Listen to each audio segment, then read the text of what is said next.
From Tachikawa Air Base in Japan, a telegram was sent on November 9th to Lee Oswald, care of the American Embassy in Moscow. Its author was Sergeant John E. Pick. Please reconsider your intentions. Contact me if possible. Love, John.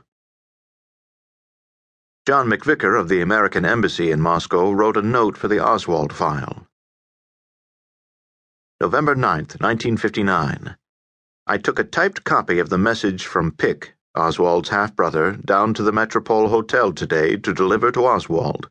I went directly to the room, 233, and knocked several times, but no one answered. The cleaning lady told me that he was in the room and only came out to go to the toilet. I decided not to leave the message, but to have it sent by registered mail. On the way out, I phoned from downstairs, but no answer. McV. November 2nd to 15th. Days of utter loneliness.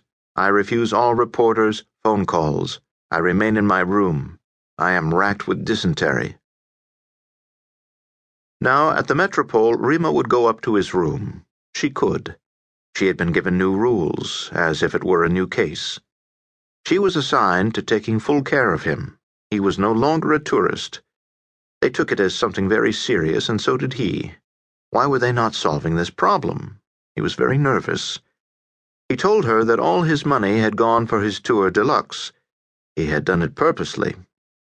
If he was on a tour alone, more attention would be given to him than in a group, and that way he could fulfill his plan.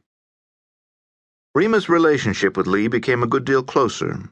He was very much like a relative now, but not a brother, not a boyfriend, in between.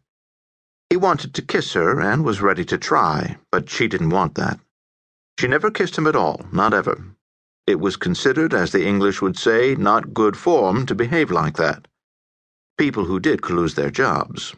Of course, for her as a person, she could certainly kiss him if she wished it that much, but you see, she did not.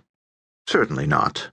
She had a boyfriend, a young engineer, graduate of Moscow Power Institute, whom she would see once a week. A loving fellow. Moreover, with Alec, it was a situation where it was impossible to be light-minded. The consequences of improper behavior could not be simple. A Russian writer said once, "It's better to die than to kiss without love." And good girls were of that same opinion. If she didn't love him and didn't want close relations, then she should not kiss. So she patted him on his hand. Enough. Her psychology. Besides, she had to send reports to her chief and be factual, always factual. So how could she kiss? Was she to report that? She would say Alec was okay, he wanted to be accepted into their Soviet Union. She tried to give a good impression of him, but factual.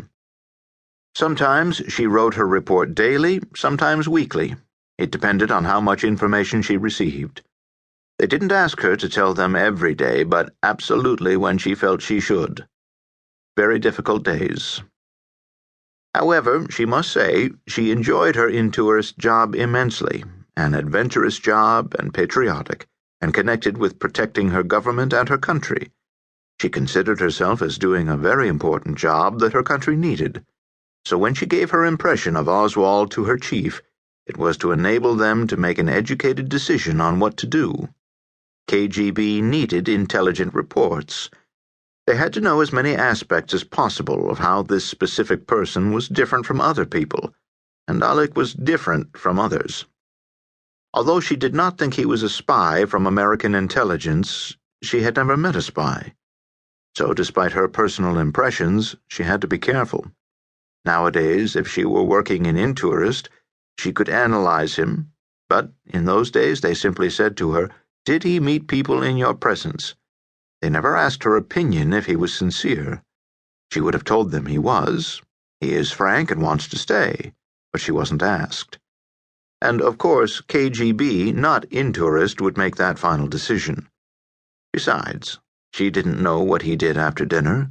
Between 9 and 5, yes, but not after dinner. November 15th. I decide to give an interview. I have Miss Mosby's card, so I call her. She drives right over. I give my story, allow pictures. Later, story is distorted, sent without